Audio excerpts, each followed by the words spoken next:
Welcome everyone to the April 2020 meeting of the Mississippi PowerShell User Group. Tonight we have Francisco Navarro with us, and he'll be presenting using modules to build a lab. Take it away, Francisco. Hey, thank you everyone. Okay, so again, my name is Francisco Navarro. So I'm an IT enterprise consultant, and just like you guys, I'm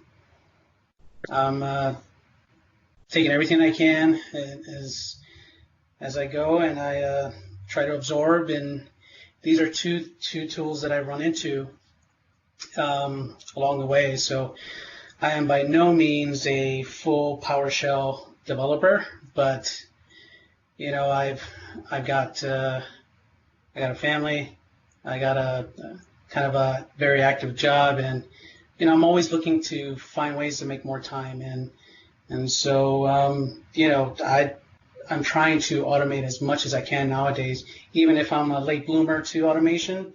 You know, I'm trying really hard, and so these two tools here kind of help with that.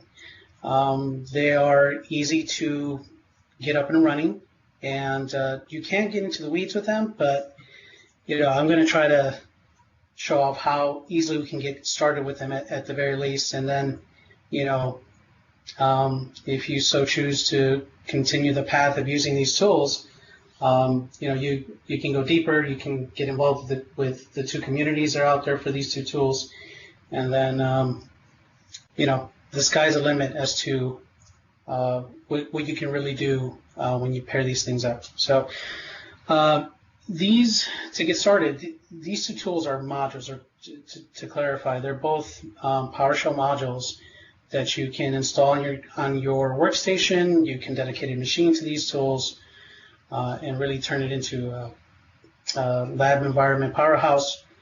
And let's go ahead and get started with the first tool, which is OSDBuilder. So OSDBuilder, you know, is a PowerShell module that was created by Dave Segura, and I'm probably butchering his name, but the tool was made so that you can simplify operating system deployment, right? It is utilized by anyone who is involved in OS deployment using SSEM or using the Microsoft MDT tool, and you can really customize your operating system, and on top of that, you can make sure that your operating system is up to date once you're deploying it. Because here's one of the things that happens when you're trying to, you know, deploy the operating system is, one, you have to install software, right? But OSDBuilder helps with the other issue is patching. So OSDBuilder essentially helps with offline patching of your operating system, so that once you're deploying it, you know, it's fully patched, and you can run a scan via SSEM and make sure that your operating system is up to date, right? And this again takes care of it. You have the other options out there, right, like WSUS, where you can reactively apply patching. But again, this helps with applying patches proactively. Why do I use it? Because of that particular reason. I don't want to deploy a lab and have to ensure that my operating systems are patched. There may be a particular patch that involves the ability of the operating system to function like something from .NET Framework, for example, and OSDBuilder is really good at that particular scenario, right? I don't fully necessarily need to employ OSDBuilder to get the lab running, but you know, at least I know that my operating system is patched. Okay, so how do you, let's go back to slides really quick. How do you get started, right? And I already kind of answered the question as to why use it for building labs, right? Just it helps to create that ISO image that we're going to need in AutomatedLab to get started. So let me go ahead and quickly just show you how to get OSDBuilder installed. And then maybe I'll take some questions, okay? So here.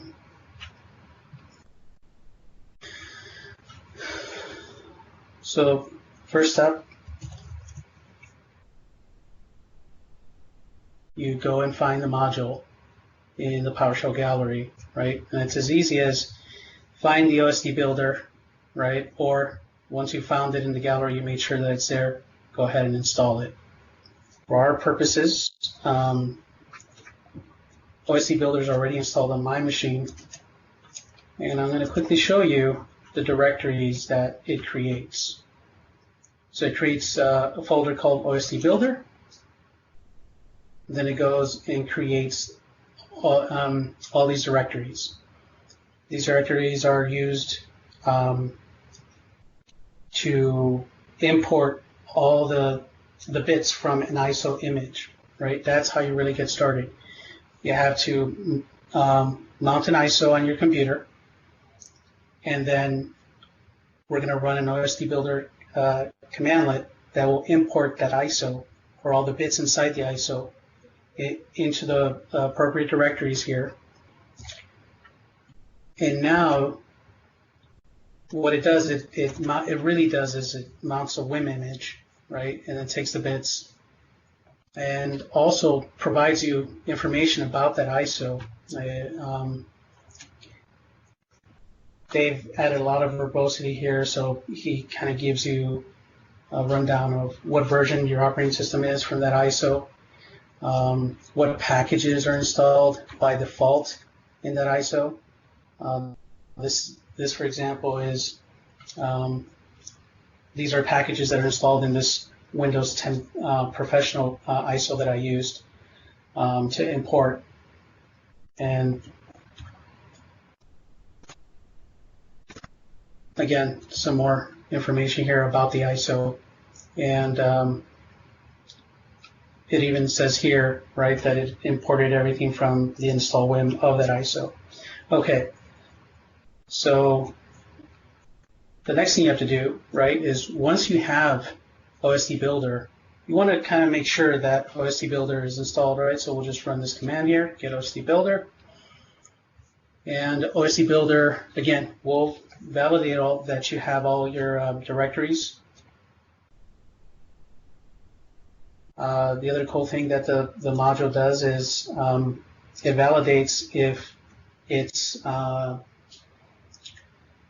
dependent PowerShell modules need an update. So for example, here you have two other modules that are installed along with OSDBuilder, OSDSUS and OSD.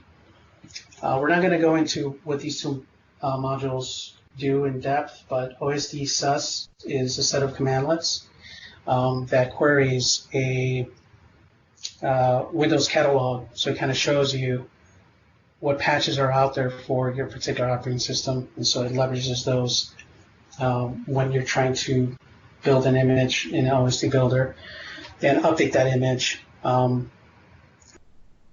That's kind of like the magic of how it patches. And then OSD is another set of commandlets here. Let's look up the module.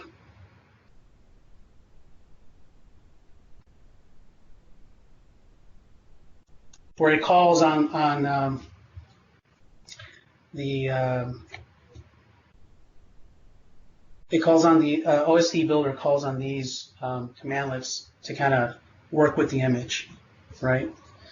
But you don't specifically have to call upon them yourself. All you're really doing is importing your image, and then if you want, you can update your image, or you can create an ISO from that image once it's updated.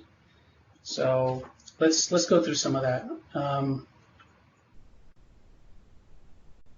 Here are some shortcuts that Dave provides. Again, some of these we're not going to go into, because what we really want to do is get a quick ISO ready to go, right, and then move on to AutomatedLab. All right, so let me go ahead and mount an ISO, and let's see what happens when we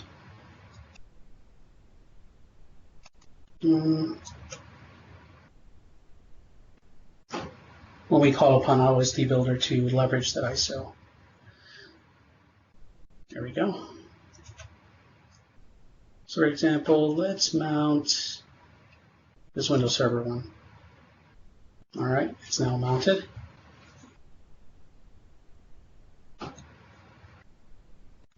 I'm not going to create an ISO just yet.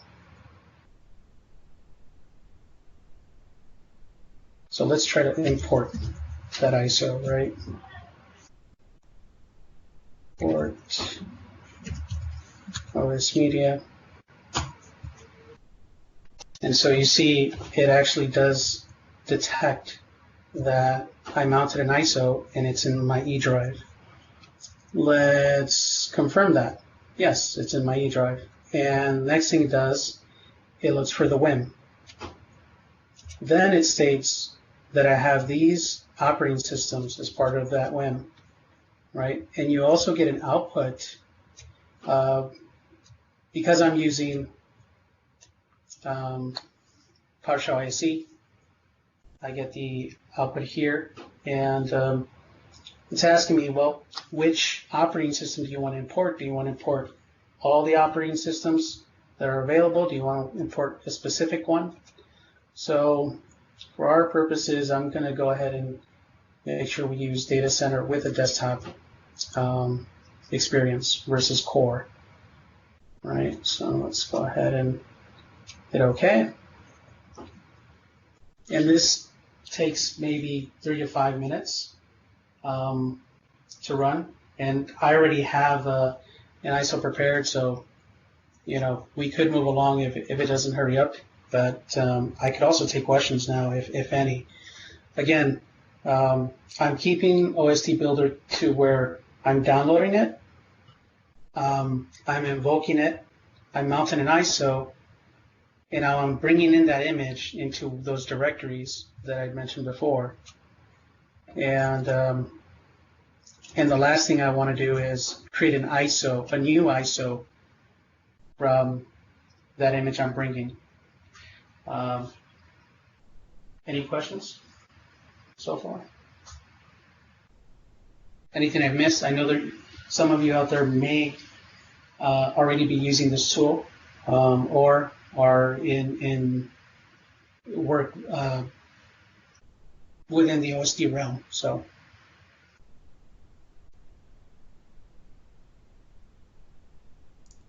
Well, Larry had a question. He's asking, does it support ISOs that aren't Windows? I see. Give me 1 second.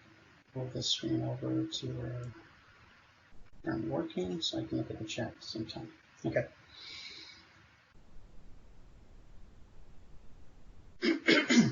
So ISOs that are Linux, for example? Yeah, I'm assuming. So just non-Windows. Yeah, so for non-Windows, no. This module is specifically for Windows, to run on Windows, for one. And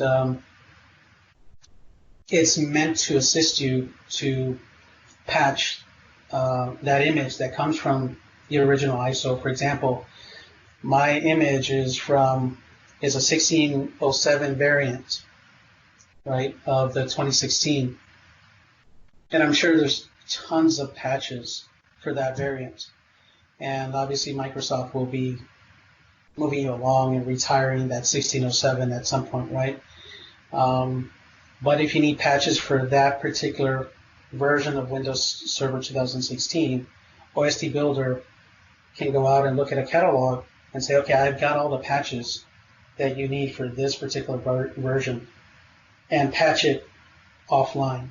So it it streamlines all those patches or slipstreams those patches into the ISO. Right, I'm sorry, into the image. Now you have this new image, which then you can call upon to build an ISO for. And now you have an ISO that has all those patches. I wanted to depict this in slides, but I ran out of time. I got a lot going on, and to be honest, if you have a 1903 ISO, for example, from Windows, so if you have a volume license subscription, for example, you're just taking those bits and you're checking with OSDBuilder to see if there's any patches that you could add to that ISO, because obviously the ISO could be 2 months, 6 months old, right? And Microsoft is not going to patch that ISO for you. They're hoping that you're using either WSS, that you're using obviously the Windows updates or automatic updates, and or this option here. So, any other questions? Nope, looks like that's it. Okay, so again, OSDBuilder has finished taking in the image from the ISO. Let's go look at the directories. And it's telling me here that my OSD media path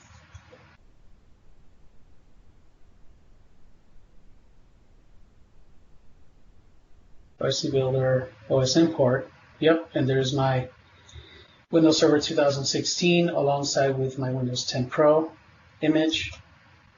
And again, this is an image, so it almost looks like, when you launch an ISO and when you look at the directories inside of it, right? And if you're curious about what was in that ISO, right, what version specifically it was, what packages did Microsoft leave on there? Obviously, the Windows Server 2016 doesn't really use packages.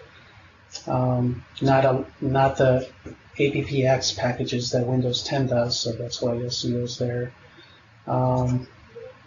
What capabilities have been enabled by default is another log here. And you can look at the contents of the ISO as well, the image, right? Different directories that were inside there, so on and so forth. I'm going to give David a link to Dave's presentation where he goes in depth of OSDBuilder, because obviously I'm not doing it justice, and he definitely goes into detail.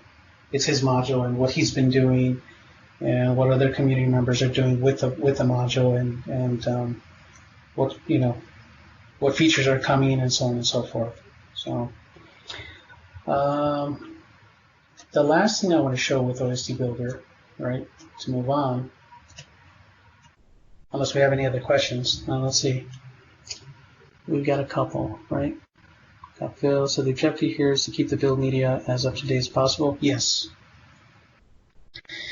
And then yes, you could possibly customize the build. So if you're working with a Windows 10 image, which tends to be the image that is most customizable, because you may want to adjust what's on the ISO before you deploy it to your workstations or virtual machines, or you're going to use that in a WVD pool or something like that. Maybe you don't want Candy Crush on there. You'd be able to adjust that offline, meaning you'd be able to adjust that within OSDBuilder before you start deploying, or you can adjust it after. Obviously, there's ways of doing that as well. Let's see here. Yes, I believe it does inject drivers. I actually don't use that particular feature, but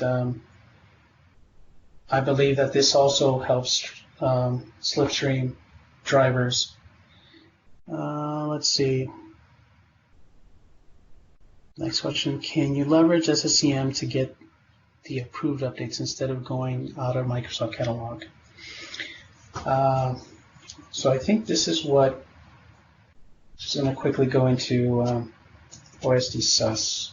So let's see, get OSD.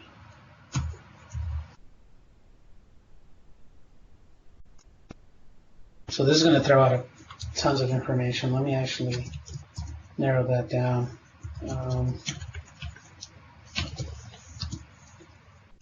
Into a table.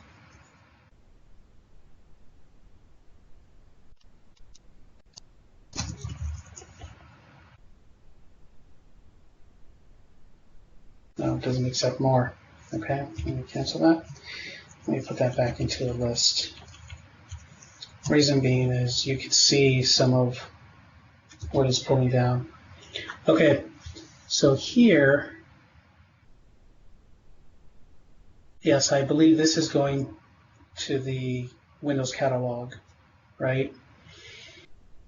So the question is, can you leverage SCCM to get the approved updates instead of going out to the catalog? Yes, I mean, this doesn't prevent you, OSDBuilder does not prevent you somewhere in the image from going out to your SSCM and getting the approved updates, right? But what this does is, again, it tries to look at your ISO and WIM image that you've brought in, and it goes out and looks at the catalog. Obviously, you're at that point, SSCM is not in the middle, right? SSCM is out of the way, and it says, here are the patches that that you can apply to this particular operating system, right, or specific image. And again, I'm not interested, I guess, in what's approved, what is not. If I know there's a vulnerability out there and I kind of just want to use this to patch my ISOs, I just let it do it. Just very similar to just using Windows updates, right? But instead of waiting hours and hours for Windows updates to apply, it could be an overnight job, I allow this to find the updates that I need, slipstream them into the image, then I can make an ISO out of it. So actually, let's prove that point, right? I wanted to create an ISO, but we need to go ahead and update the media. So let's see here. Update OS media. And let's get the OS media first. Tells me I have a Windows 10 Pro image, and I have a Windows Server image. So it says, which one do you want to update? Let's do Windows 10 Pro.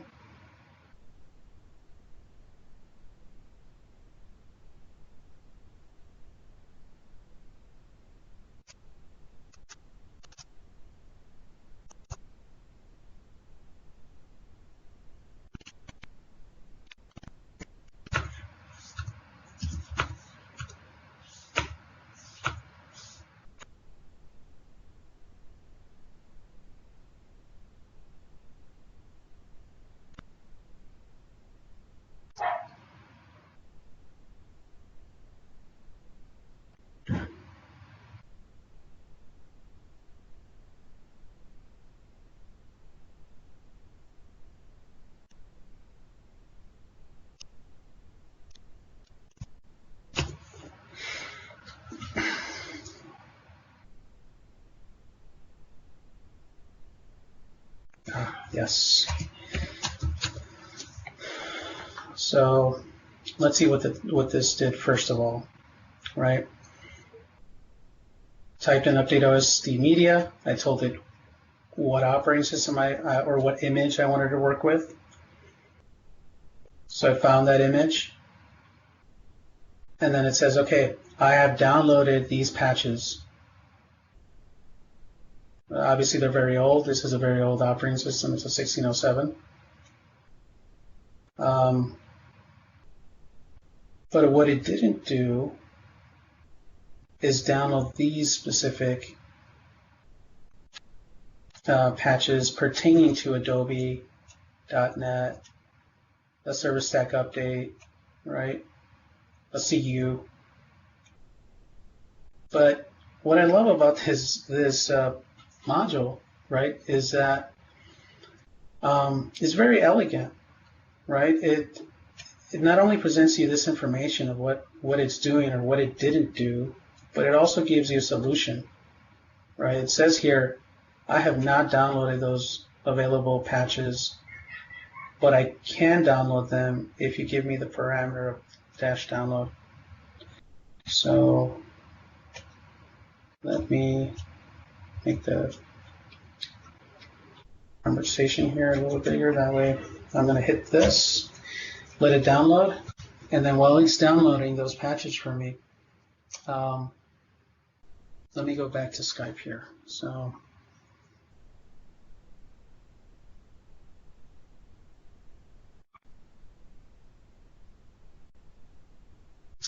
yeah, good point, Phil. And actually, let me bring up this site here.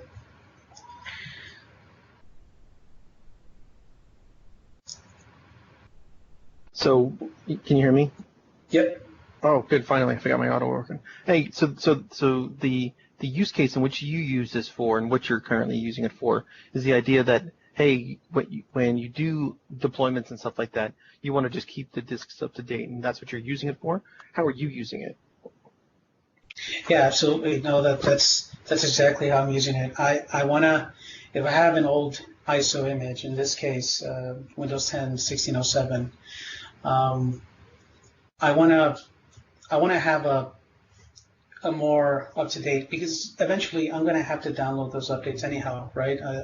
My operating system will sit there maybe overnight, and I'd have to leave it on overnight and just let it use Windows updates.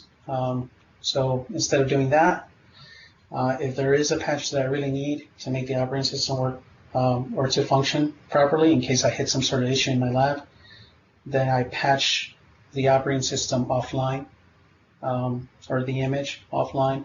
Then I will run this command here, new OSDBuilder ISO, and create a new ISO that will have all those patches in there for me. Then I'll feed that ISO into my AutomatedLab so it can build the VMs for me.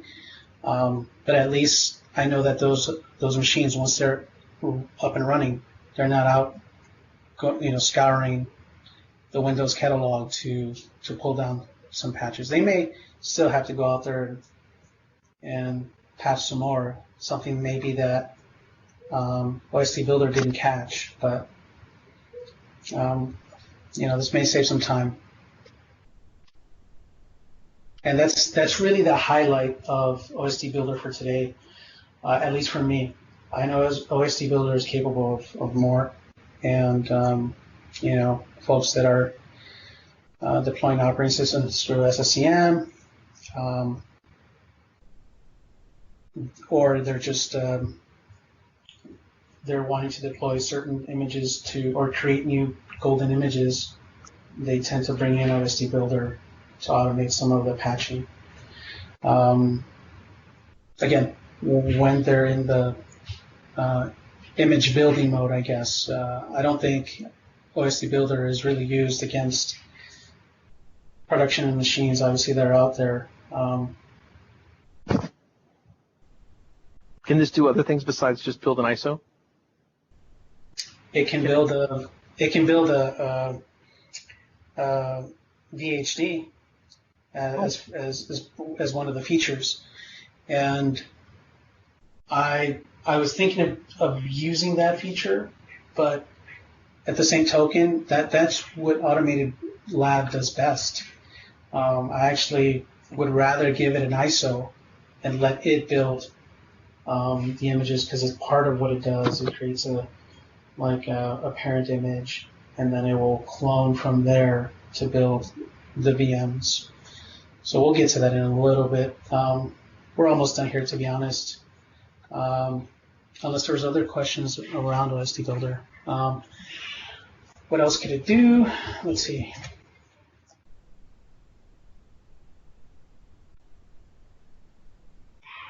Yeah, that's all I wanted to keep it to. Again, it does have some commandlets around making your machine into a OSD kind of development machine, right? Where you can create multiple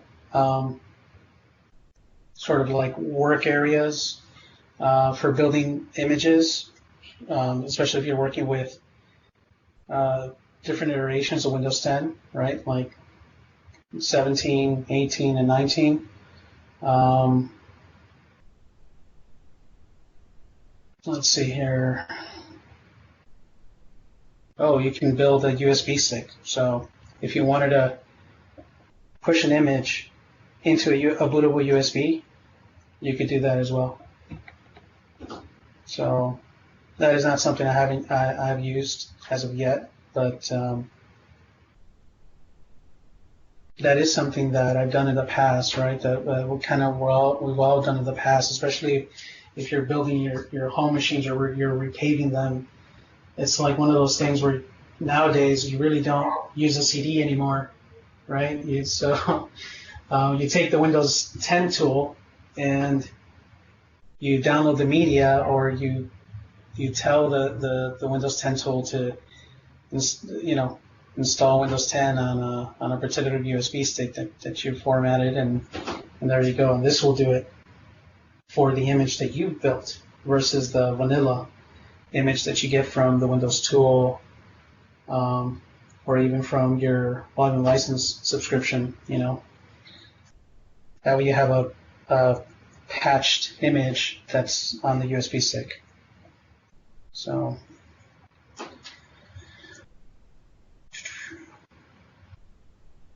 let's see, are there any other questions? But thanks, Phil. Great points. It's getting me to talk a little bit more about OSDBuilder. So, does it support a VMware infrastructure? So, this is all regarding OSD, right? Just operating system deployments, more so for the Windows side. So yeah, I mean, you could take this ISO and deploy a VMware VM and turn that into a template, right? But there's no tooling inside of OSDBuilder to patch an image and then from there create a VM you can use in VMware, let's say an open standard OVF or something like that. But I'm sure we could, as a community, ask Dave and say, hey, can we? There are some open standard tools out there, right, that would create an OVF image. Maybe we could have that functionality built into OSDBuilder. They're always asking him to add stuff to it. So he's gone to the point where he's building a VHD, so I don't see why we couldn't make some sort of standard OVF. Let's see here.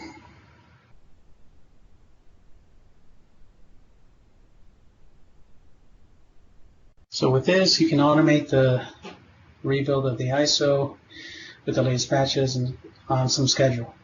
So you always have the most current. But yes, so I believe, let's see if OSDBuild task does this. You don't necessarily have to use a specific commandlet. You can use the commandlets that we've gone over, right, where you import the OSD media, right, and you could either create your first image, which is what we've done. So let me go back to that.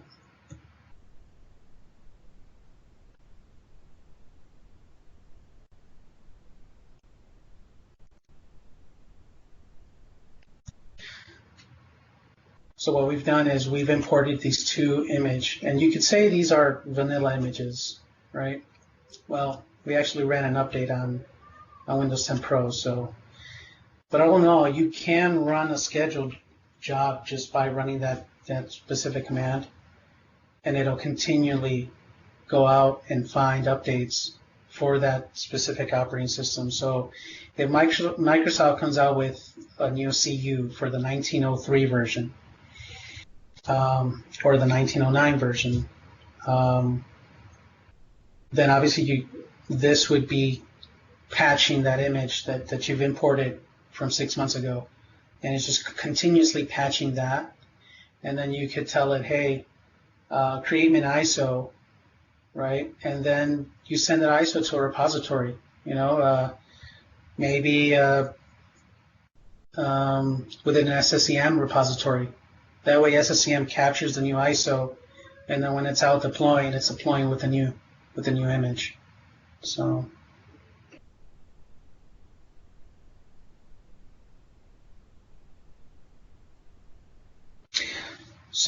and again, yeah, going back to that question in terms of support, we can ask Dave to add some functionality to OSDBuilder, right? Or if we go, his project isn't on GitHub, so if you have any functionality that you would like that you think you could build, by all means, right? I'm not quite sure if I answered that question right, Phil, in terms of support, but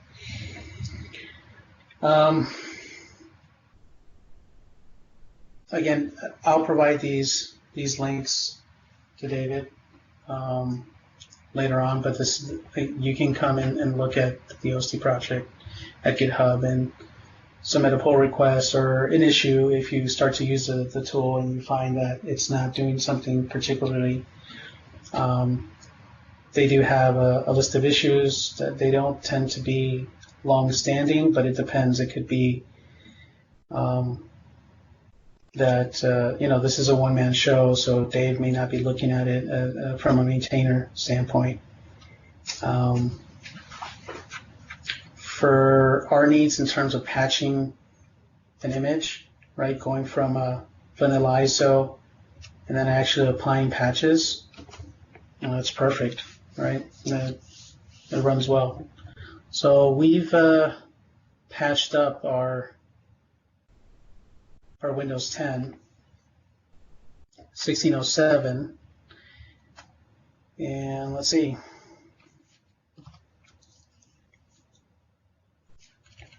So now let's go ahead and execute.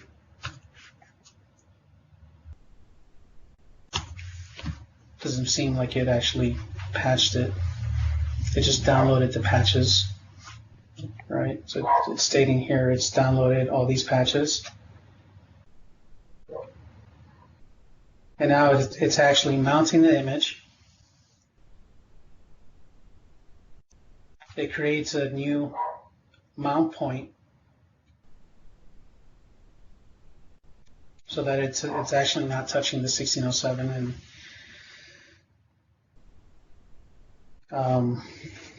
from its original directory, which is here.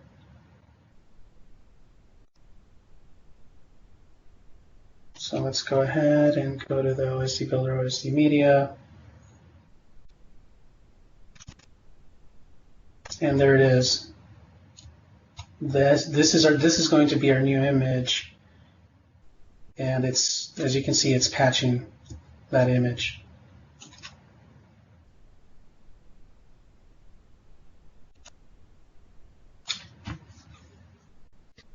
Any other questions?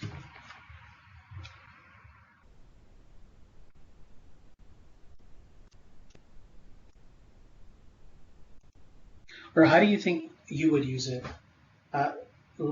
Let me ask that question now. How do you think you would use this tool? Or do you see any benefit from using it, even though you may have SSEM or some other solution to patch your machines? Larry, that's a really good question, right? 1607, take it to 1909. I actually tried doing that, and it doesn't seem like OSDBuilder detects that or is designed to work that way. And, I'd have to talk to Dave about that, reach out to him, but I think what they end up using is they bring down the vanilla bits, right, from buying licensing, or you may be able to use evaluation bits, unless someone else has done this before. But I think OSDBuilder goes out and just pulls down the updates that fit the bill, basically. So. Well, you may be able to do it by taking 1607, but it wouldn't be an updates. It would be the feature packs. So you'd have to take the feature update and another one. But the question is, I don't know if you could go that far back. You may have to go to 1607 to 1703 and then use the jump pieces. The question would be, can you go all the way forward? Because I don't think many people would jump from that far back to that far forward. Yeah. There's a lot of manipulation of the operating system. So I'm not quite sure if it would even provide you well, whether it's recommended or not. Yeah, I'm not quite sure, because I never really have taken it that far. But it's a really good question. I'll have to dig into that, and we could probably do another session, as I was alluding to, where we would go deep diving into the modules. Again, unless someone has an answer and has used it in the past.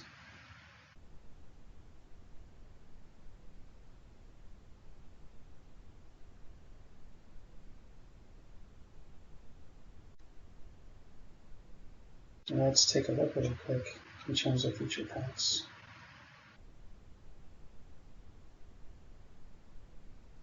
How about we do this as well? Right. The big thing in terms of requirements is admin rights for both of these modules.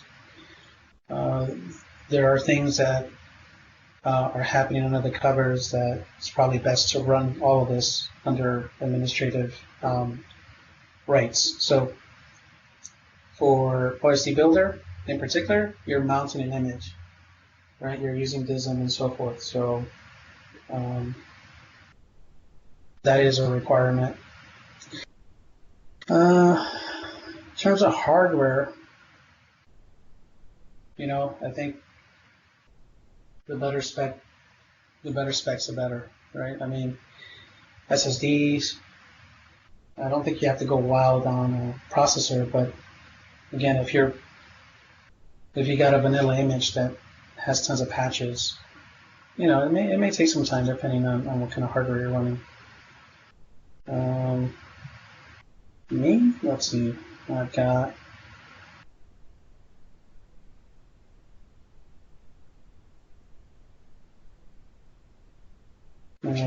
RAM. I guess if you give any machine enough RAM, it'll try to use it all. So I've got 64 gigs on this. Don't think you really need that much. CPU, it's an i5, 9400.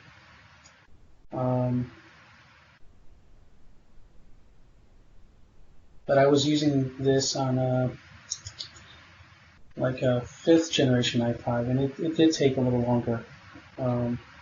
It's something that I left overnight, and to be honest, I think it took like an hour or so when I was patching that particular one. This one, there doesn't seem to be lots of patches, and even if it takes longer, you have the date and time there to tell you your benchmark. Let's see, we have a couple more questions here. Can it update Office and other Windows apps on the image? It's designed to install OneDrive, I know that for sure. But it's not, that I'm aware of, designed to patch applications. You're taking an image, and whatever the image has, so if you have packages like Windows 10 will have, your APPX packages, or mono packages, you can manipulate which ones show up in the image. You can also manipulate what features, so anything you can manipulate with DISM, essentially, you can manipulate with OSDBuilder, because it is using DISM under the covers for some of its processes.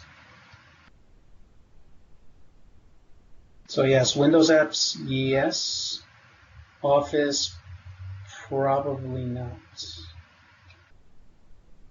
Let's see. Larry says, does it perform a CRC check on the patches before applying them to the image? Can you update the files with the digital signature before creating the update ISO?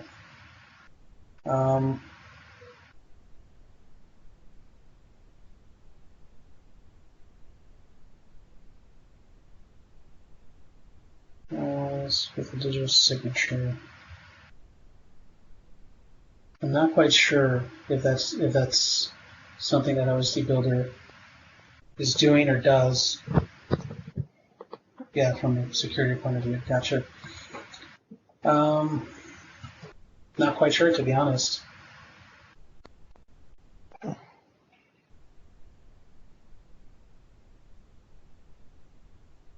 I don't actually use OSDBuilder as of right now in production, but I know many folks out there are using it.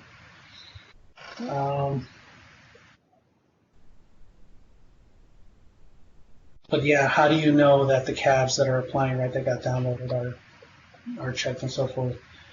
Again, I can only assume because they're coming from the Windows catalog.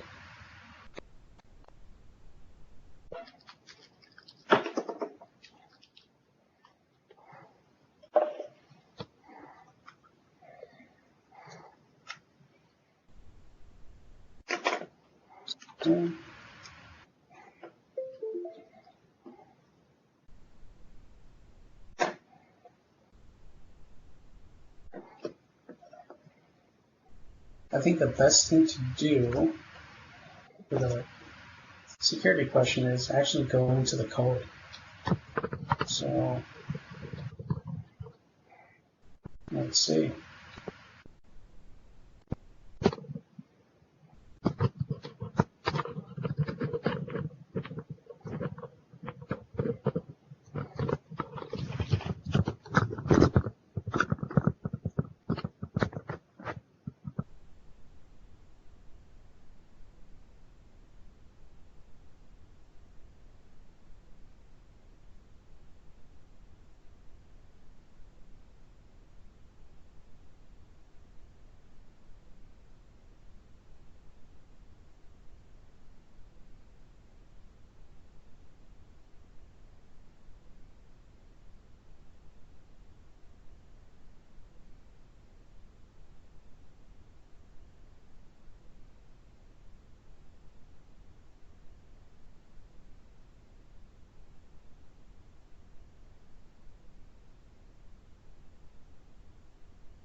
While they're calling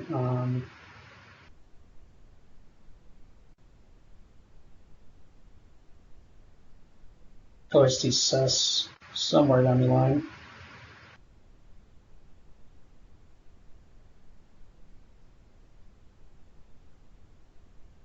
Well, you can see here's the release dates, the release IDs. Here's your calling upon an operating system. Actually, there it is, operating system.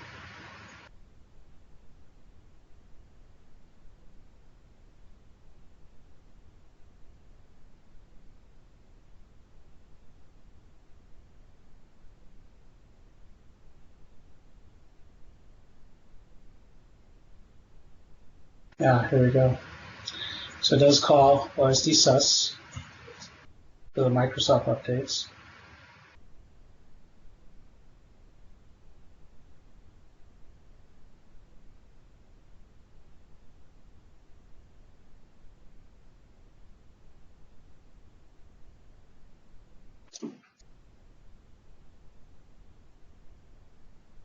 So let's see, are we done here? If this doesn't finish in the next 60 seconds, we'll move on. And again, essentially, I've gone through what I wanted to show you is how to get OSDBuilder installed. It's just like installing another PowerShell module. Then running the commands here that import the ISO WIM image. Then you update that image, applying the updates to that image. And then we can create an ISO, but again, I already have one in place, and that way we don't keep you while this finishes. So let's see here.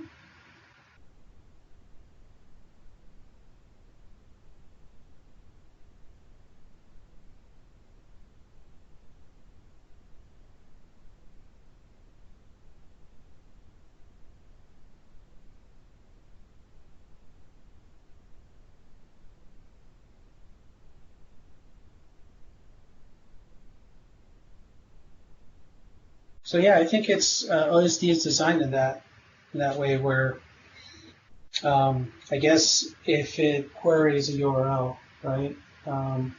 So the question is, what if the site changes? Will the module detect it?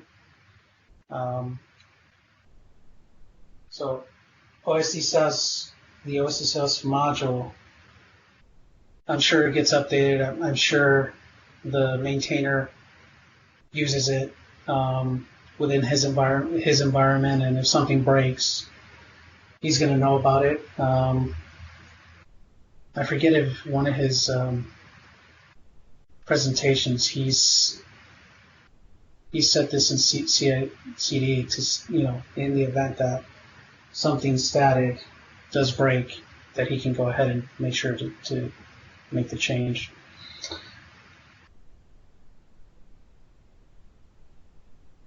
How long has it started? Is the other question by Loren. How long the meetup? I think we've been at it for close to an hour, but we've been kind of just chatting about OSDBuilder and how I use it to make the ISO that I want.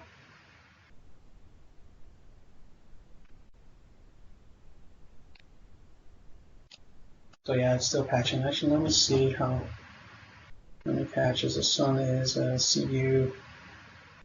So the next step at this point is, once this is complete, the next step is to use AutomatedLab to actually do what?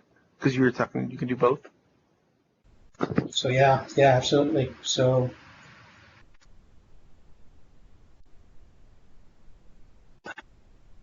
we've talked about importing, using the OSDBuilder. We haven't gone through creating the ISO, but again, it is possible using a commandlet. We're actually using a parameter of -ISO within that update media. So let's talk about the next module, right? What does OSDBuilder have to do with AutomatedLab? OSDBuilder is just the mechanism to create an ISO image, my desired ISO image, right? At least from a updates perspective. Now I'm going to take that ISO, and what I really want to do with it is build a lab, right? And I think we've all built labs, right? At home, the dev environment, at work, and we usually do it by Scratch. Or we, create a VM shell, right? We mount the ISO and then let the Windows wizard go, right? Whether it's Windows 10 or Windows Server. Excuse me. So, we may get fancy and apply a unattended file, right, as a floppy drive in the VM, or by some other means, and just because at work the infrastructure guys may not want you to use SSEM to deploy lab, right? Or maybe at home you don't have SSEM to deploy an operating system very quickly. So you go about these other methods. You can even use PowerShell or PowerCLI depending on what hypervisor you're using to deploy a VM. But you're still having to do things like create a master image or a golden image, right? Which in VMware is a template. In Hyper-V, there really isn't a thing of templates. I think Hyper-V is a little special where you can create a parent VHDX, and from there you kind of manually build another VM within Hyper-V. And on top of that, if you're using Hyper-V on your workstation, this is the interface that you work with. It's very simple. You can create a quick machine. This is something new within Hyper-V in Windows 10, right? I don't believe this is quick create is in Windows Server. So if you're using Windows Server as your Hyper-V hypervisor, you probably won't get this feature, but this is kind of nice where Microsoft allows you to kind of quickly build a machine out of an image that they've customized for you. All you have to do is just hit the button and let it go, right? But it's not very flexible. So, and again, creating a new virtual machine, you've got to go through your prompts here. Very similar to Workstation, or even in vSphere or vCenter, right? So that's why nowadays, we all try to leverage different tooling to deploy either to production, right? You're probably going to use some other tools to kind of make things go quick, or again in respects to labs, this is really all you have unless you're really good at Ansible or use Puppet Vault or something like that. In my case, I've got a Windows 10 workstation. I've got Hyper-V as my hypervisor of choice, and I have AutomatedLab, which is a PowerShell module to help me create these labs very quickly. And I'm not just talking about deploying a VM. I'm talking about deploying a VM that's already on a domain. Not my particular domain, but a fictitious domain, right? Because maybe I want to deploy another server that has an app in it that needs Active Directory authentication. So AutomatedLab, with a few lines of code in PowerShell, it makes it so. You could also deploy multiple VMs, right, as part of one script. So let's go ahead and start digging there. I'm definitely transitioning off from OSDBuilder to AutomatedLab now. And let me make sure Skype is available for me here so that I can see your questions if you have any. Okay.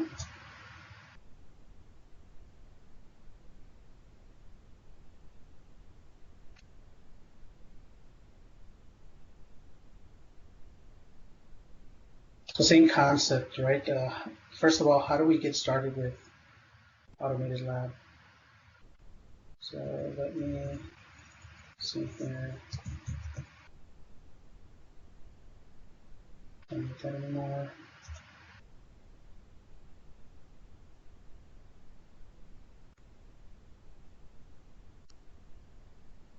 So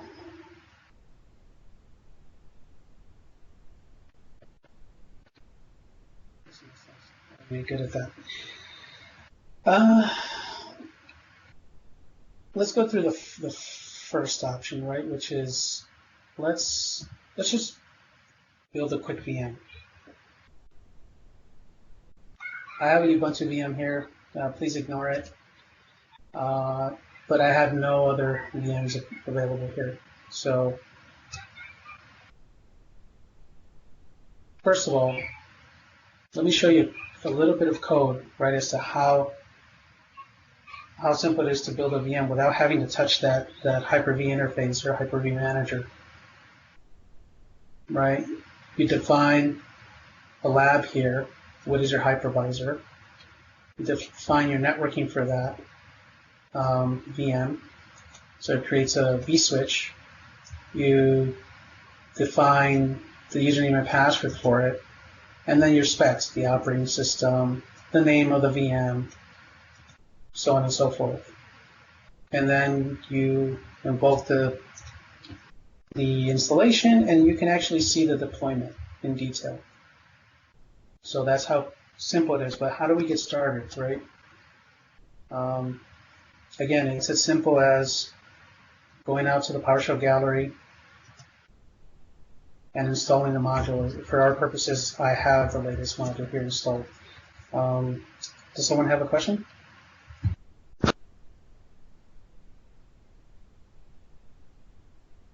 Okay, that's enough. Sorry, I was going to ask how to connect the OSDBuilder that I connected to AutomatedLab. So I saw that quick little build file there. Is there a place to actually connect the ISO and all that? Yeah. Or you're going to get to that. You may get to that. Yep, I'm going to get to that. Let me move this over to the stuff I'm working on. Okay, so yeah, first of all, we want to have it installed. Right? So once you install it, and actually let me bring out their site. That makes it easier.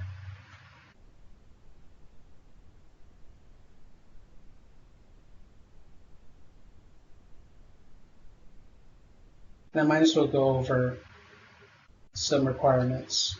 They're very similar to OSDBuilder, right? Just make sure you have a machine that has some muscle, right? I recommend SSDs obviously for building labs. You want a machine that has enough RAM. And these are some of the operating systems that are supported, right? And some of the applications that are supported. Because like I said, AutomatedLab will not only install the operating system, it will go ahead and, depending on what role you want to give that virtual machine, it could be a domain controller, it could be an Exchange server, SQL server, so on and so forth.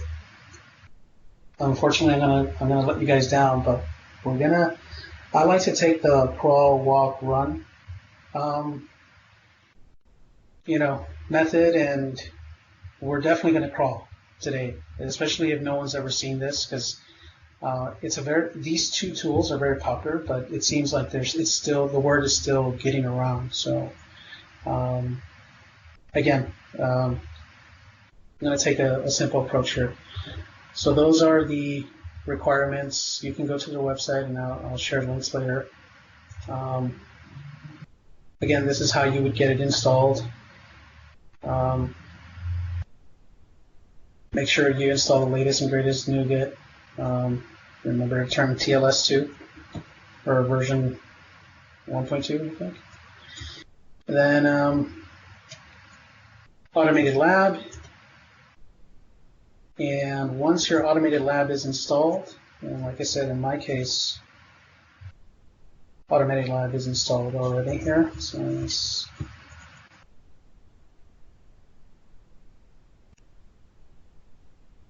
it does come with other dependent modules, right, that you're not going to directly call upon. So you're going to see more than just the one automated lab here, and that's okay. Just make sure that AutomatedLab is the latest and greatest. You keep up with it on the website. Now the next thing you have to do, right, once it's installed, is you have to create an area where you're going to for your development area, right? So it's going to also, similar to OSDBuilder, it's going to want to create directories. So let's go to my C drive here, and it's going to create a lab sources directory with other directories here. The command is new lab sources folder. You give it the drive. You may have two drives, so obviously you want to specify the letter. And it'll create all those directories, right?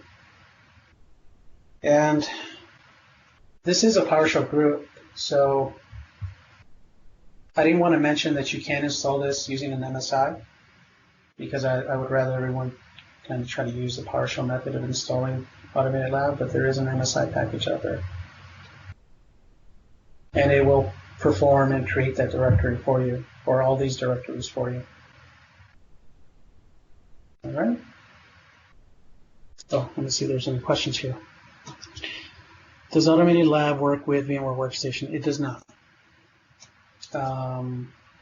There are efforts to making it work with VMware, but specifically with vSphere, right? So you'd give it potentially your vCenter credentials or your VM host credentials, and that way you can try to talk to the API there and build out the VM. Similar to like Vagrant. So actually, now that I think about it, if anyone's heard of Vagrant, used Vagrant, this is very similar, but it's all PowerShell driven, right? Obviously, there's probably some C# under the hood as well, but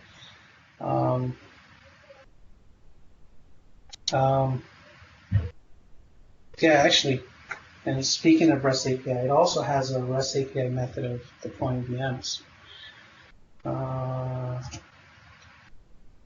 So this is how you would call it. I'm not going to go over REST API, but you can deploy VMs that way, right?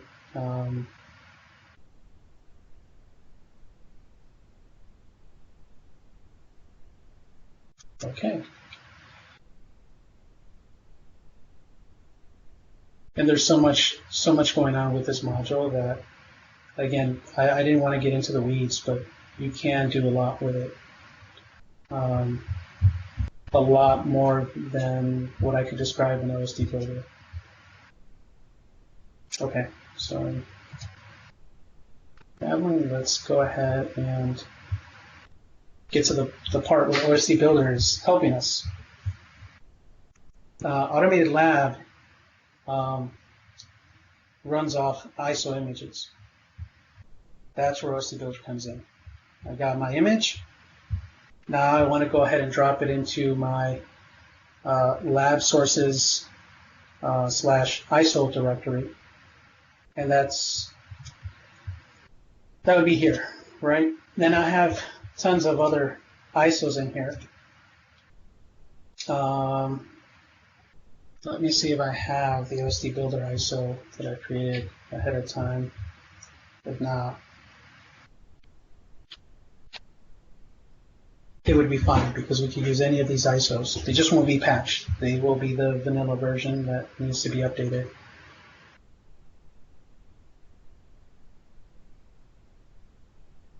And why don't we give OSDBuilder a chance? Right off that.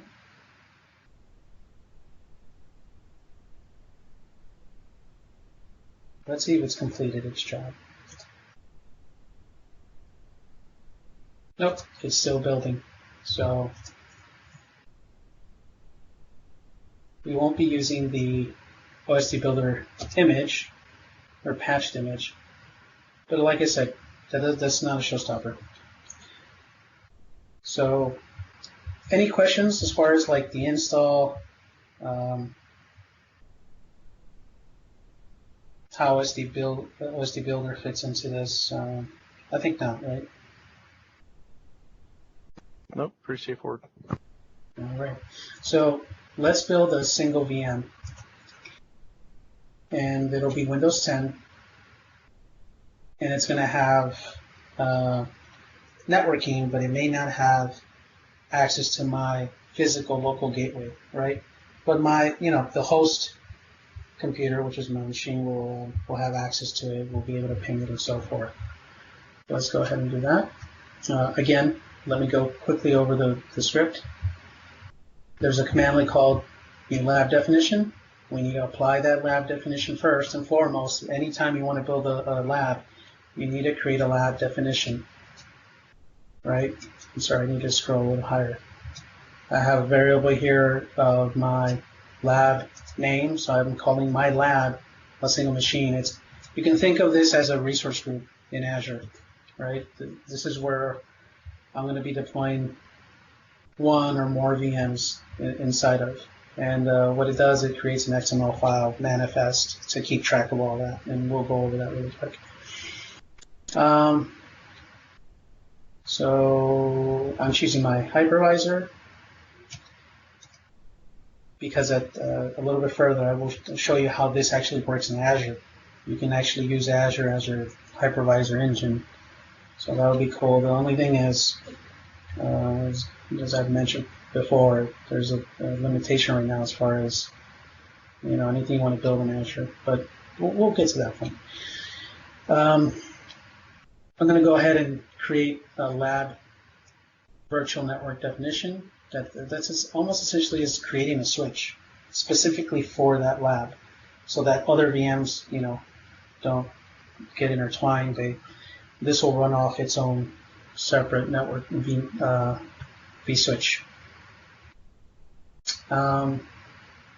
Credentials, as I mentioned before, for the VM, so that it auto logs in.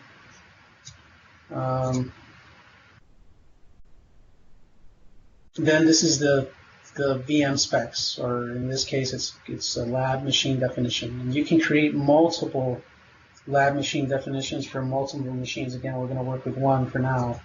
We're going to call it test client 1. Excuse me, we're going to give it 1 gig of RAM, and we're going to give it an IP address of 70.12 out of our 70.0/24 space. And we're going to give it an operating system of Windows 10 Pro. So how does AutomatedLab actually know to do what I'm telling it to do, right? In terms of how does it know where does it get Windows 10 Pro, right? So if we go back to the directories, and we go back to the ISO folder, right? How does it know that it needs to grab a specific ISO? There's a command here that's called get lab available operating system. And what it does, it queries that directory and it checks to see what operating systems are there. Quickly, what it does, it mounts every ISO that you see there, scans it, unmounts it, scans the next one, and so on and so forth. I kind of seen this and then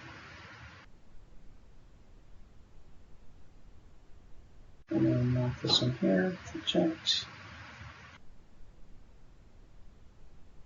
Let's do this. Let's go ahead and run this command.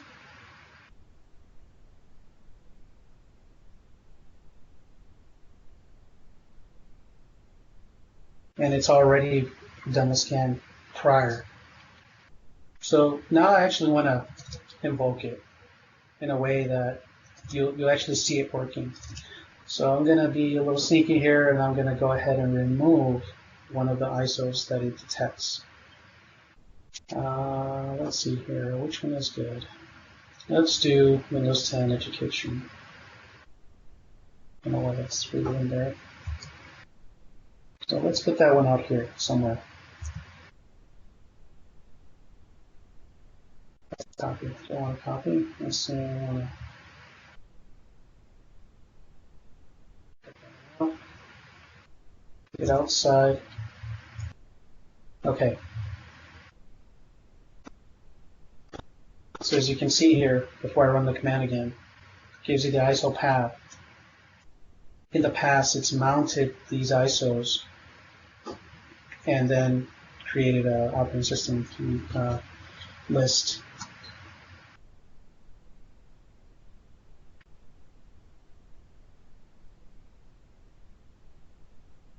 Larry, I'll get to your question just in a moment. Let me go ahead and run this.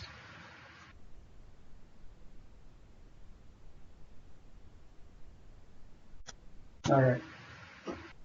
So now it's saying that the ISO cache is not up to date. So it's analyzing all the ISOs again.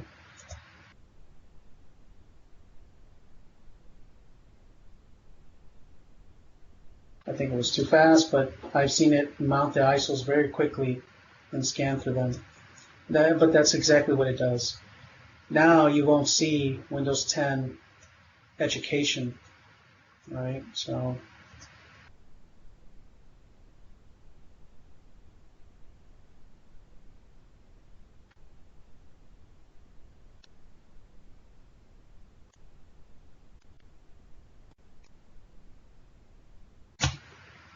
see, only Enterprise and Pro. So again, in our script, we want to make sure that we use the right operating system name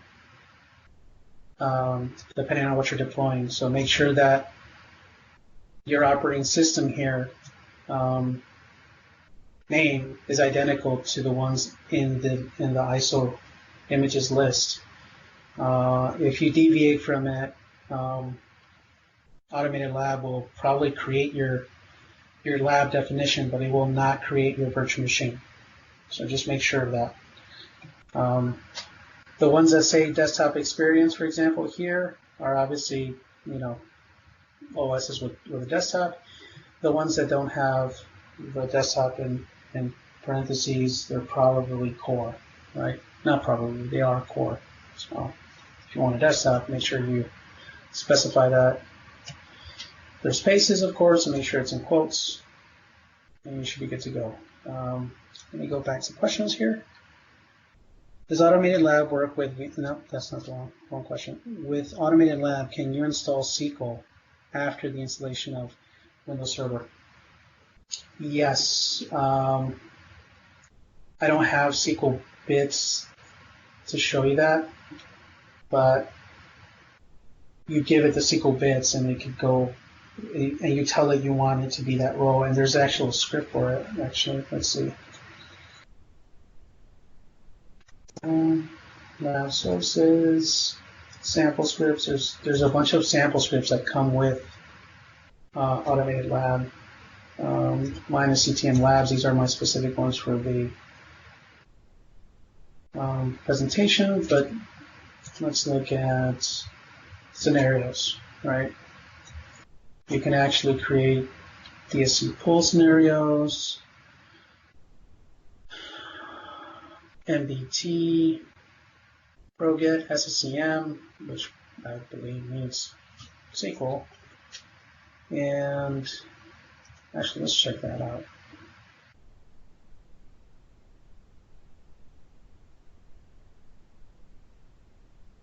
Yes.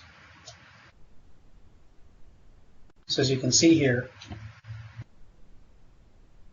my lab definition, here they put all the parameters in an array, which is cleaner than using backticks. And then here is your add lab ISO image definition. So you have to create a definition for the application, right? And then you tell it, well, where's my ISO image? And that's where you give it the SQL Server bits. Then you add another lab definition here, for example, and it looks like this is going to be a domain controller. Yes, it's a root DC. So you give it a role of it being a domain controller. And then here are the lab post-install activities, which is, I think, answers your question, right? You give it the role of SSEM for, well, this one in particular is an SSEM server, right? Or lab, SSEM lab. And then that's a site code. That's, I guess, a requirement when you're installing SSEM. Here's your binaries. ADK. What is your SQL Server name? And again, this avoids from having to go through that SQL Server wizard where it's, you know, asking you all the questions as to how you want things set up. And there's obviously underneath the hood for the command like get lab post install installation activity, you want to go into their GitHub repo and check the code out to see what it's specifically doing and if it meets your needs. Or just run the lab and see if there's something funky, right? Something that didn't install properly for you, or you wanted to make adjustment. Then you go to the maintainers and you say, hey, my SQL Server, you know, didn't install exactly the way I wanted it. Do you support this particular feature, or do you support this, adding this attribute so that, you know, it's almost like hitting this checkbox for me. You can go from there. But yeah, you can install SQL using this without having to touch the actual SQL wizard. And unfortunately, like I said, crawl, walk, run. I wanted to do a crawl today. I will be installing a VM that will run an application that I've used in the past, so that I wanted to showcase that it does some of that automation. But SQL, yeah, I think we can probably go offline, run it, and see what happens. Next question by Larry. Can you specify the type of VM created within Azure, because you can select VM with SQL already installed? The way that, and we'll get to this, but the way that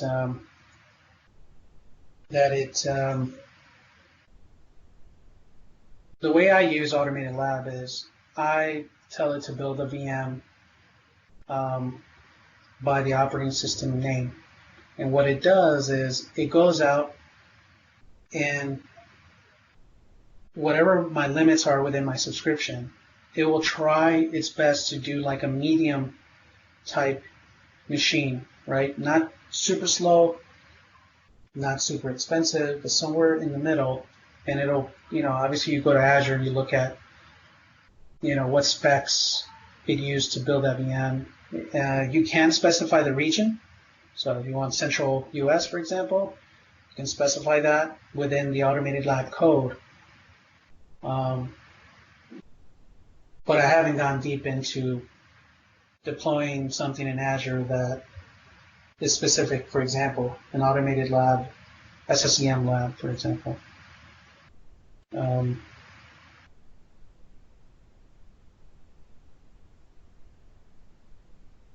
Let me go ahead and see what else we have here. And their examples for Azure is also, they're also not as plentiful as Hyper-V. And probably after seeing the script, you're going to be like, your other script is boring, but this is how tricked out you can get with both Azure and Hyper-V. I've deployed a multi-site scenario where you have, you know, 2 forests with forest trust, and then have subdomains as well. But that, depending on your machine, it could take an hour or two, because, you know, you have to wait for the machines to do the reboots. You need to make sure that the domain controllers are up and running, and then they connect, and so on and so forth. So I've done this scenario, but I don't recommend it for today. But yeah, you can get this far where you have 3 forests, for example, And if you see here, your default location is West Europe. Obviously, the maintainers, they're in Europe, actually, and they work for Microsoft. And I apologize, but I didn't really shine a light on the maintainers of both of these projects, but hopefully I'll get to do that after, if there's time. So,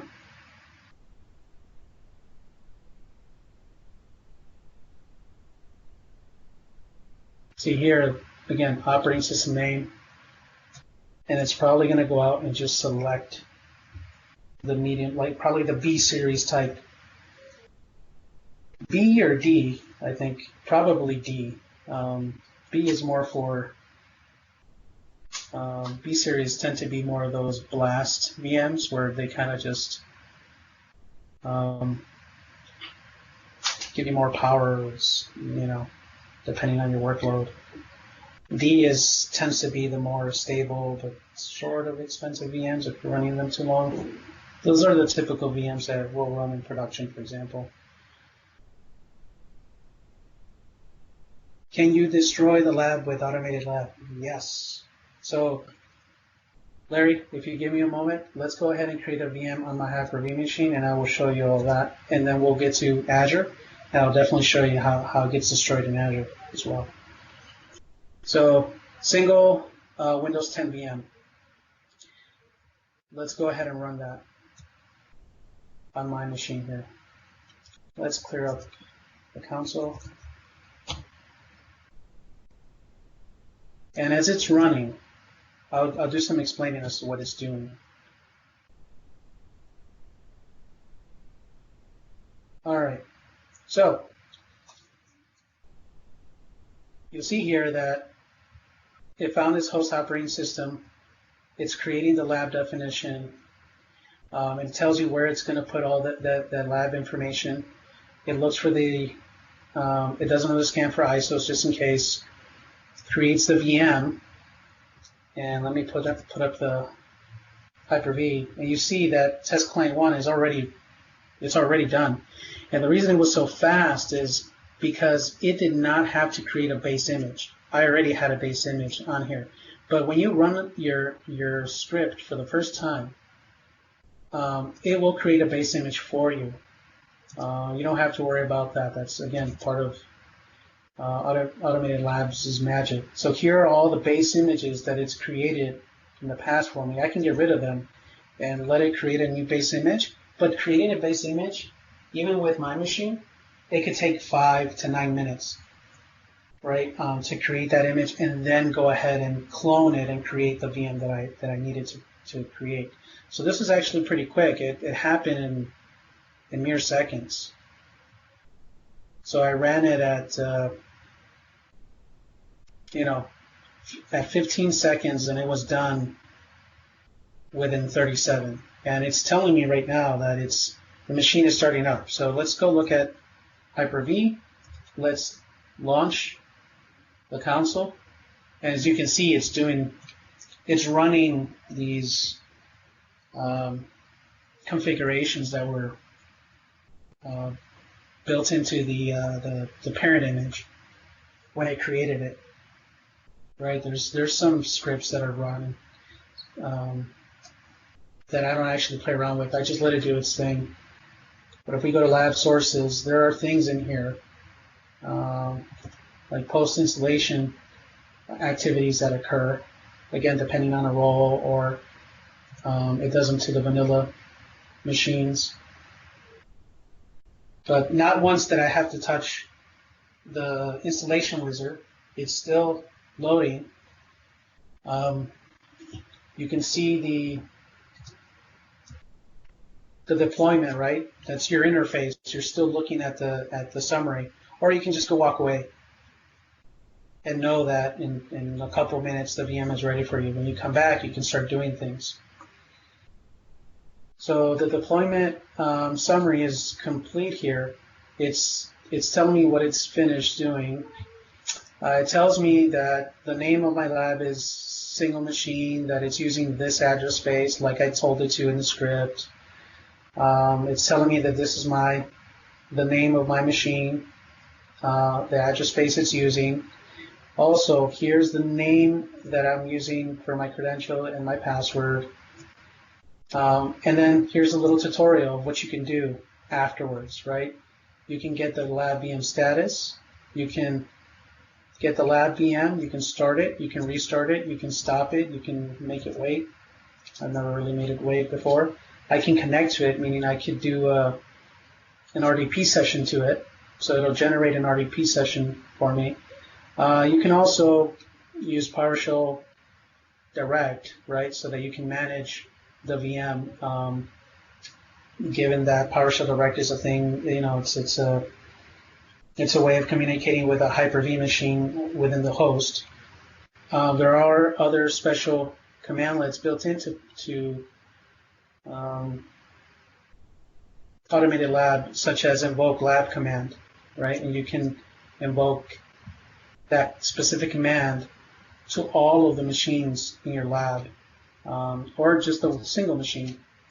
Here's the way that you can enter your lab PS session, so you don't actually have to do a real enter PS session.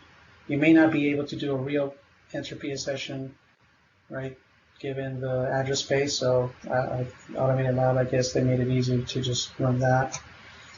You can install software packages. So if you think about, like SSEM or Chocolatey, right? They just have that feature built in so that you don't have to scour anywhere to get that software in and install it.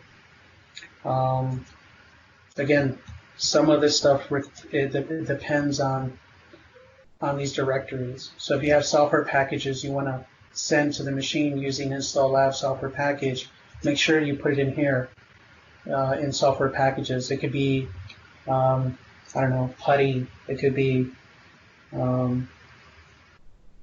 CC Cleaner, Skype, Teams, something that is an MSI or .exe.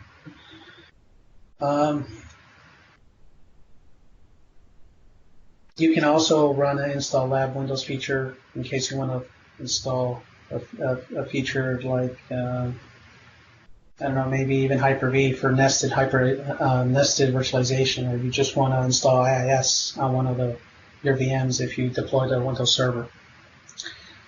So let me go look at the VM now while I take any other questions.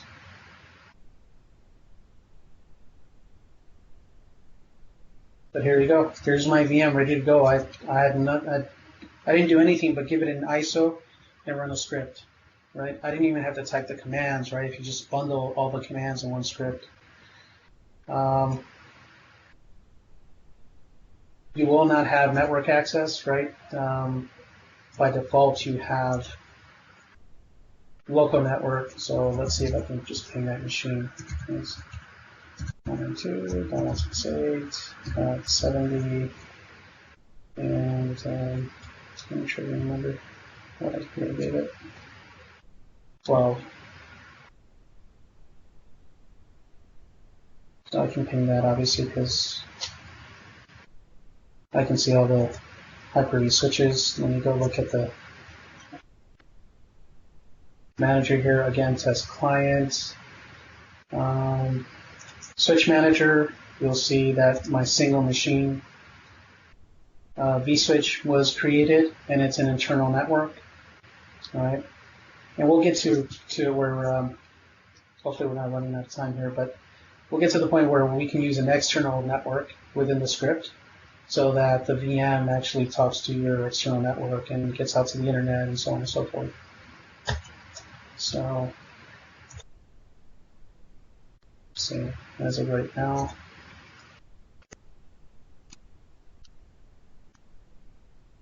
Yeah. All right, so let's get to the question of, can AutomatedLab delete your lab? It will not only delete the VM, and I don't know if you use Hyper-V like I do, right? And you know the ins and outs and the pros and cons. When you delete a VM, unfortunately, from the manager, it doesn't get rid of the VM decay. I'm sorry, the VHD. Right? It leaves a lot of the VM behind. So you've deleted the kind of like the VM shell, but it leaves the drive behind. It may leave a network switch behind as well. And that's what I like about AutomatedLab, that you can just delete everything altogether, right? It looks at the lab as a resource group. And in Azure, if you delete a resource group, that's it, everything's gone, right? There we go, while we have those delete lots. But in this case, because it's a lab, I just want to get it quickly out of here. So let's actually have the graphical interfaces here available while I run this. And let me see if I can run them side by side so that you can see. Okay.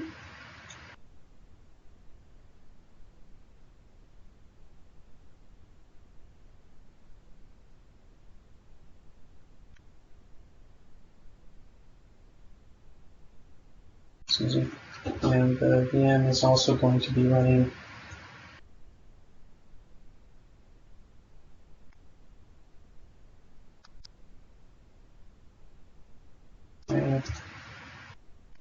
so I'm going to get the lab is another nice command that, from this module.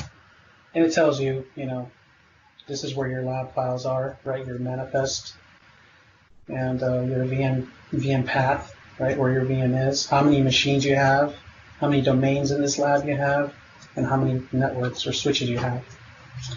Now I can pipe get lab to remove lab, which is nice. So let's go ahead and do that. And let's do a verbal so you can kind of see what's going on.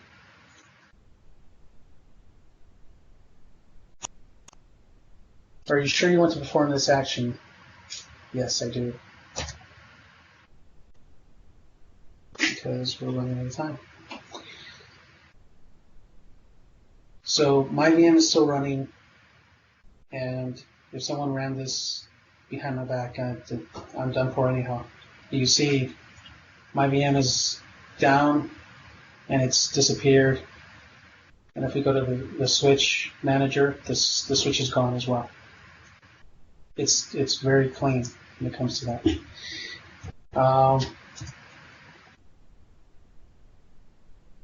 Any questions so far?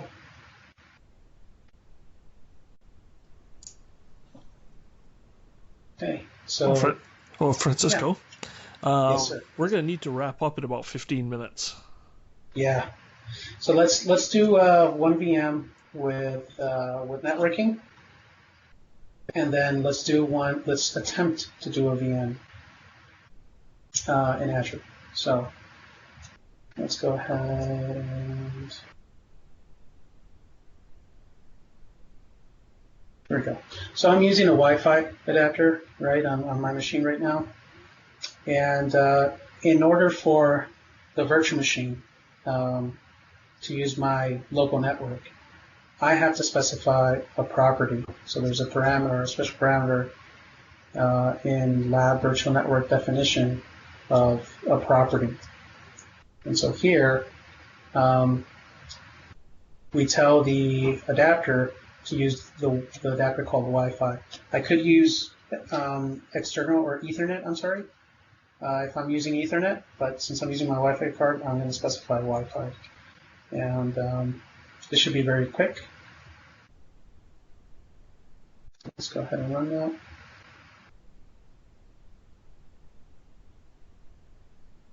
Again, I'm glad I made the images ahead of time, but it only takes a minute or two to create the VM. So we'll go to the manager, and soon enough the VM will show up. It's powered off at the moment, it's turning on.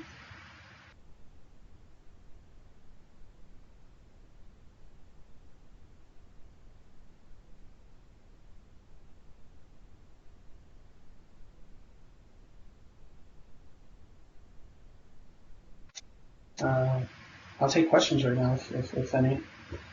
If not, then after this one we'll move on to Azure and then call it a night.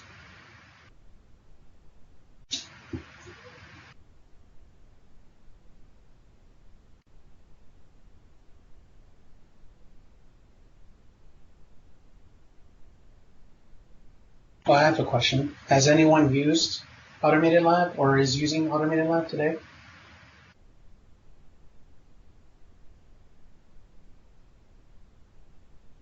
Does it run faster, Larry is asking, in Azure?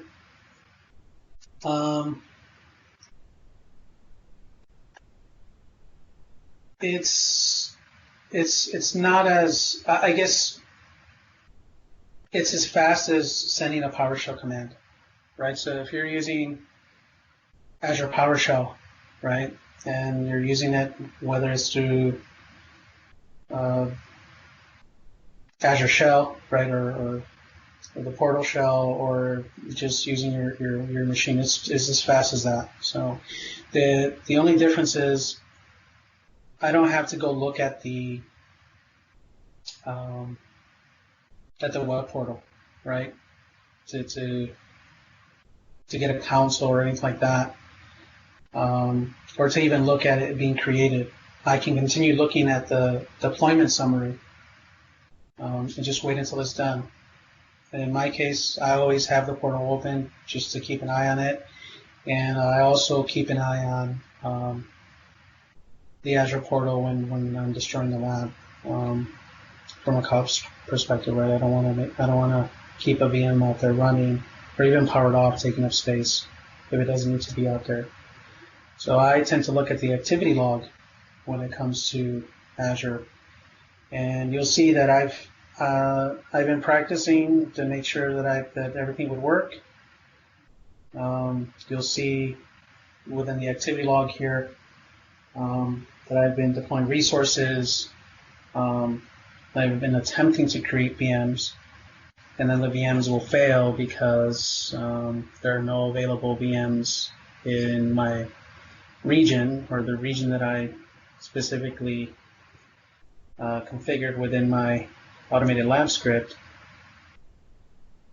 But that's also because I'm not a paying customer. This is a free account, and I may be hitting those limits where Microsoft is kind of doubling down on people creating resources within free accounts.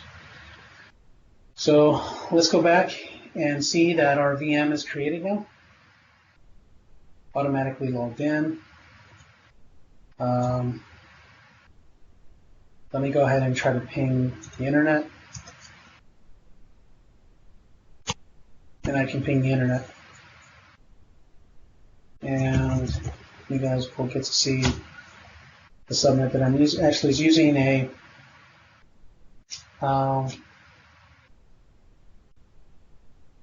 let's get the switch did here.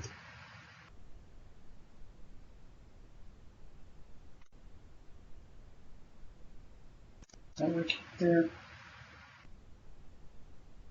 Oh, okay. So it's natting. It's natting, but it's using my Wi-Fi to get out to the internet. So I can ping my local network if I wanted to. But that's what I wanted to show. You just add that Hyper-V, property, so that you're not just working within a limited network, right? So let me go ahead and, we got 10 more minutes, so let me go ahead and remove that lab.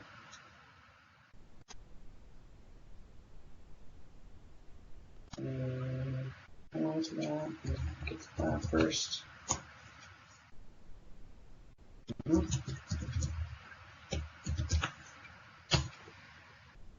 Yes to all.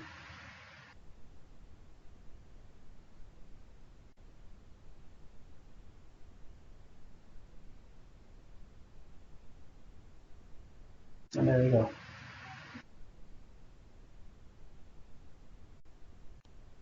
All right. Now let's move on. Hopefully we could at least see some action in regards to Azure. I have a specific ISC for that.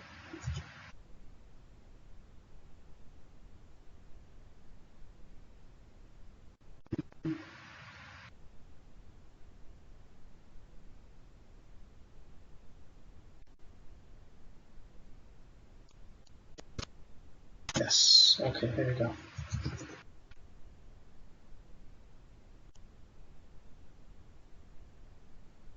So let's see. We have the script here that is going to allow us to do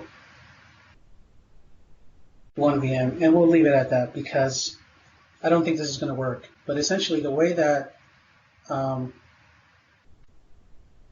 you deploy a VM, right, is it's not terribly special, but there is a requirement, and the requirement is, right, one, you need a subscription. When you're running your script, you either should be logged into Azure and then run your AutomatedLab script. That's going to have the hypervisor as Azure of choice, right? Your hypervisor of choice will be Azure. And then, or you can run AutomatedLab with a resource manager profile, which is something you still can do today, where you would connect to your account, right? If you're going to connect to your account first in Azure, and then you can save a JSON file that has all of your subscription information and a token to connect. Or if you don't want to connect first, you can run it this way, where you save the AZ content and then provide your profile, which will be connect to AZ account, log in, obviously provide your login credentials, and then dump the JSON file, right? And I guess to keep my subscription secure, I will not show that on the screen, but there is a JSON file sitting in this directory here. So I'm already connected, to be honest, and so it really doesn't need to use this particular part of the commandlet, but I'm going to create a lab definition, which is going to be, now it's really truly going to be an Azure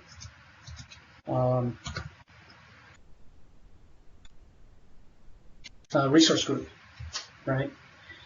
And I'm also going to provide this commandlet here, lab Azure subscription, and I'm going to tell it where do I want to create the VMs in. So I want to choose the Central US region. Lab definitions, such as before, right? We're going to give the server a name and call it 3. The operating system, this is the name that is supported out on Azure. It could also be 2016. Then I'm going to install and look at the deployment summary. So let's go ahead and run all this here. And then we'll move over to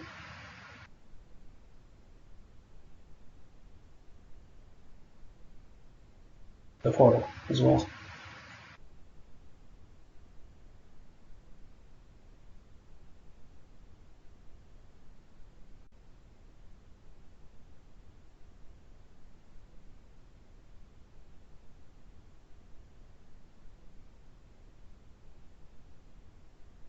And there we go.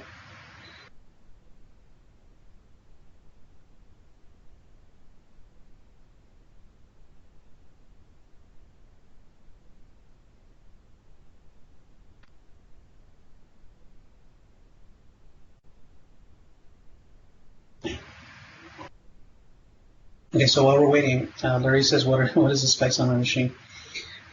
It's a i5 9th generation Intel, and I have 64 gigs of RAM. So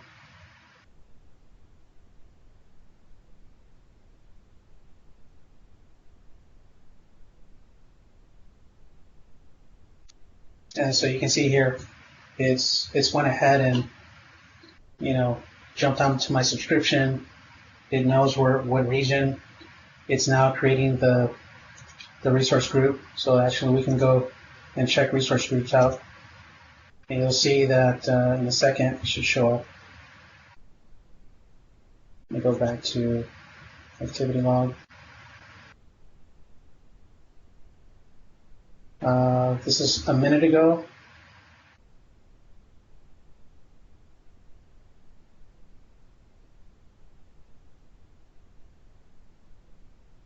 Let me refresh.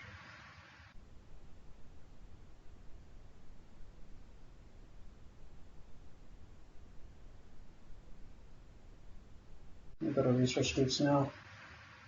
And there it is. There's my resource group. Click on that, and I wish I could see a VM, but I'm probably not going to see it.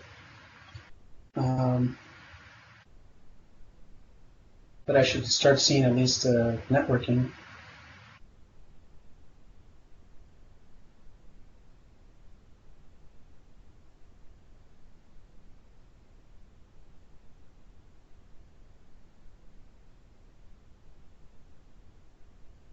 And I guess the other requirement of this is to make sure that the AZ module is in here. I don't see it on the site. I believe that you should have it installed, but I would just have it installed ahead of time. And I know that in the past, the AutomatedLab code was pointing to the older commandlets, which are now aliases to the new AZ module. So again, it's not something you have to really think about as long as you have the module there, right? But as I mentioned before, I think I'm having problems with this particular region. Having no available compute resources in that size, and I wasn't asking for much, right? I was asking, again, for the medium size. I didn't specify specs here. There is another way of doing this, but you could provide it, request for a gig of RAM, and this has worked in the past, but I've tried this today, and I still can't get a machine built in the central region. And we run out of time, obviously. That's not something I'm going to debug here with you guys, but all in all, you guys get the idea, right, that AutomatedLab will create the resource group, will create the networking, will create the VM, and you don't have to touch the portal. And I think that's really awesome. And then obviously, again, if this is your own Azure environment or it's your Works environment, you want to make sure that this is clean after you're done. And even if you let it run for a few days, you don't want to let it run for months. So you can easily get the lab, and it shows that this one's in Azure. And now I'm going to run our good old get lab and remove lab.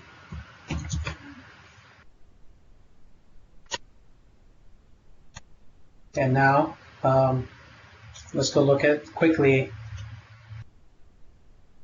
at the activity log, and you'll see that it'll start saying that it's deleting the resources, yada yada. I do want to point out a few things, right? Because I've seen this out in the field. So let's go back to the slides really quick.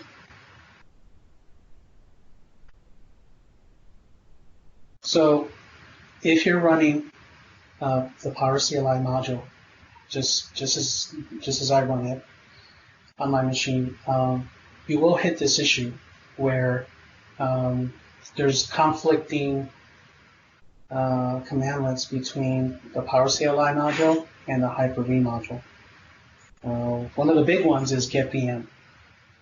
So AutomatedLab heavily uses the Hyper-V module, right, under the hood. And so there was times where I'd get this error, right? I'm not quite sure if you can see that, but the error is basically it's trying to get the VM name so that it knows what to remove when you're invoking the remove lab.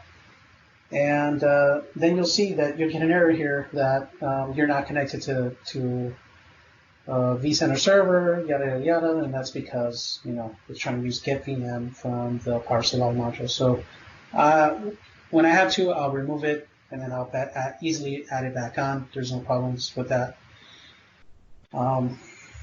That's my solution for now, or run PowerCLI in a container, right? And the other big point I wanted to tell you guys is try not to run AutomatedLab in a production environment. I don't know how many out there are using Hyper-V for production on premise or on premises, But in Azure, I know for sure, if you try to, any way, shape, or form, try to deploy a VM inside of a existing resource group, and you can do that, I bid you not to do it, because if you do, and you go ahead and run remove lab, guess what? You've just removed your production resource group. So either make sure you have a lock and go clean out your lab manually, because what happens is, remember, there's AutomatedLab creates a manifest. It creates an XML file. So as long as that XML file sits on the same machine that AutomatedLab sits on, with your Azure profile, or someone accidentally connects to it, it just runs that command, you're going to blow out your resource group, your production resource group. So make sure you don't do that. Let's quickly go look and see what happened at the activity log here before we leave and call it a night. Yeah, a minute ago, you'll see that AutomatedLab has deleted the public IP address, the storage account, so on and so forth. If we go look at the resource group, it's kind of still there, but it's kind of gone. See, it says resource not found. That could just mean that I need a refresh. And